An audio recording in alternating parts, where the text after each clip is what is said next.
उनको भी मेरा करोड़ बार प्रणाम। और जो भी आप में से भी जो भी कोई गौ माता के लिए दान पुण्य करना चाहते तो आप कर सकते हो अपनी इच्छा के माध्यम से। जो करेंगे नंबर आपको हम नंबर बता देते हैं।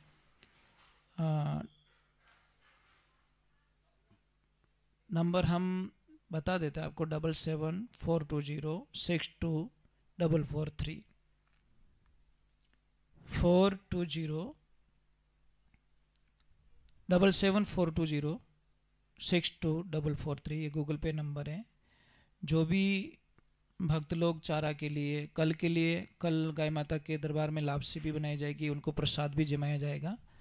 तो जो भी दान पुण्य करना चाहता है इस नंबर पे कर सकते हैं। आज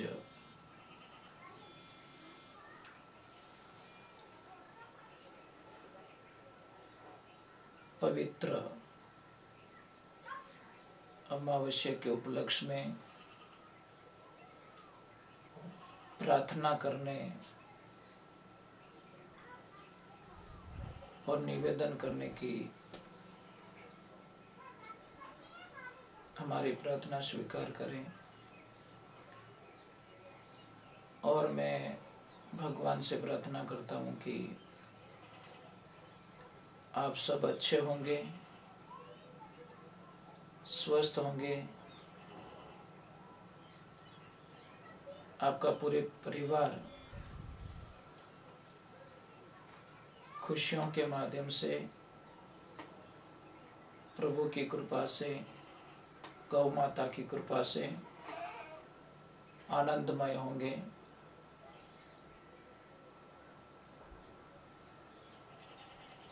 महापुरुषों,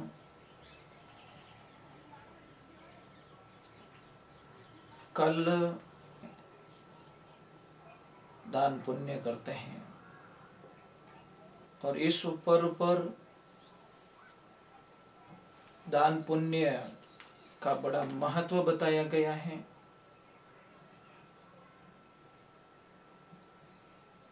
इस ऊपर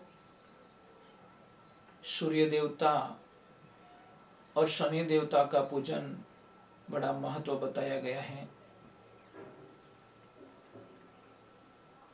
पूजन कैसे करें, किस विधान से करें। संसार के अंदर कोई भी पूजन हो, कोई भी उपवास हो, कोई भी दान पुण्य हो, आस्था और विश्वास पे काम करता है। जैसे हम कोई भी बीज धरती में बोते हैं, मातृभूमि में, धरती में उसको बोते हैं, तो हम बार बार उस बीज को निकाल के चेक नहीं करते हैं कि ये बीज अंकुरित हुआ कि नहीं हुआ। अगर हम लोगों ने उस बीज को बार निकाल दिया, बार मिट्टी हटा दी, विश्वास नहीं है ये उगेगा कि नहीं उगेगा, बाहर निकलेगा कि नहीं निकलेगा, पौधा होगा कि नहीं होगा, तो शायद मुझे नहीं लगता कि वहां पौधा निकल सकता है और उस पौधे का फल हमको मिल सकता है। ये जो भी साधनाएं होती है, ये आस्था और विश्वास का एक प्राण होता है लोगों को। उसके नियम से अगर कोई भी विश्वास करे तो शायद इसमें कोई अच्छा रिजल्ट मिल सकता है। तो मैं तो आपसे प्रार्थना करता हूं कि विश्वास और आस्था के साथ में भगवान का पूजन कीजिए। एक माँ बच्चे को जन्म देने से पहले उसके दिमाग में ये बात कभी भी नहीं आती कि मेरा बच्चा है, शायद इसने मेरा कहा नहीं मानेगा, तो ये मेरा बच्चा मुझे बुढ़ापे में मेरा सहारा नहीं बना, तो ये बच्चा पढ़ लिख के इसको जॉब नहीं लगी, तो क्या ऐसा माँ कभी सोच सकती है? क्या पिता कभी सोच सकता है? ऐसा वो कभी नहीं सोचते, कभी विचार नहीं आता उनको। तो भी माँ उस बच्चे को जन्म देती है महाराज। उसी प्रकार हम लोगों को भी आस्था के प्रति अविश्वास कभी भी नहीं आने देना है। एक माँ अपने बच्चे के प्रति कभी अविश्वास प्रकट नहीं करती, उसी प्रकार एक भक्त भगवान के प्रति कभी भी अविश्वास प्रकट नहीं करता। हे महापुरुषों, ये जीवन है, आनंद से जीने के लिए मिला है। तो मैं आपका समय खराब नहीं करूंगा और मैं नहीं चाहता कि आपका समय खराब हो। समय बड़ा कीमती होता है। गौ माता को गुड़ देना, गौ माता को चारा देना, गौ माता के लिए लापसी बनाना, ये अति उत्तम दान पुण्य है। कोई गरीब को दान करना, कोई भी गरीब आपके द्वार पे आए तो उसको खाली मत भेजना। कभी कभी हम लोग गुस्से में उसको भेज देते हैं तो थोड़ा तिरस्कार हो जाता। आदमी 3 कारण ही आपके पास में आएगा भाव से। एक तो आपके भाव अच्छे होंगे, प्रेम होगा, तो कोई भी आदमी पास में होकर निकलेगा तो 1-2 मिनट के लिए विचार करेगा कि चलो ना, मैं 2 मिनट इधर आया हूँ, इस गांव में आया हूँ, तो उन भाई से मिल के निकलूँ या बहन से मिल के निकलूँ, क्योंकि आपके भाव अच्छे हैं, आदर है। मेहमान के प्रति आप आदर रखते हो, भाव रखते हो। कई लोगों की आदत होती है निकलते हुए बुला देते, चलो चाय पीने, पी के जाओ। ऐसे आदर होना चाहिए, ऐसे भाव होना चाहिए। तो प्रथम चीज है, या तो आदमी आपके पास में भाव से आएगा या फिर अभाव से, या फिर उसकी कोई न कोई कमी है। अभाव मतलब कमी है, उसको विश्वास है कि आपके पास जाऊंगा तो वो कमी पूरी हो सकती है। कई लोग बड़ी आशा करके किसी के पास पैसे मांगने के लिए जाते हैं, और सामने वाले भी बहुत अच्छे होते हैं, जितनी होती उतनी उसकी मदद कर लेते हैं और उसका काम निकाल देते हैं। कई बार हमने देखा है कि एक आदमी पैसे मांगने के लिए आता है, फिर दूसरी बार आता है, फिर अगले को थोड़ा अविश्वास हो जाता है कि अगले पैसे भी मुझे दिए नहीं है। परंतु महाराज, हो सकता है तीसरी बार सच में उसको मुसीबत थी, हॉस्पिटल में कोई भर्ती था या कोई प्रॉब्लम में आ गया, तो उस वक्त में अगर हमने मना कर दिया तो हमारा किया सारा पुण्य नष्ट हो जाता है। क्योंकि 2 बार ऑलरेडी हम उसको सहायता कर चुके, तीसरी बार अविश्वास होने के कारण पहले के पैसे नहीं लौटाए और फिर हमने थोड़ा उसको मना कर दिया कि नहीं, मैं तुझे नहीं दूंगा। हो सकता है तो थोड़ी जानकारी लेकर आपको पूरा विश्वास हो जाए तो उसकी सहायता जरूर कीजिए। हो सकता है 100, 500, 1000, 5000 उसकी जान, किसी की जान बच सकती है। कभी कभी 100 रुपये भी बहुत बड़े काम कर लेते हैं। इसीलिए भाव, अभाव, और तीसरे नंबर कोई आदमी आता है प्रभाव से।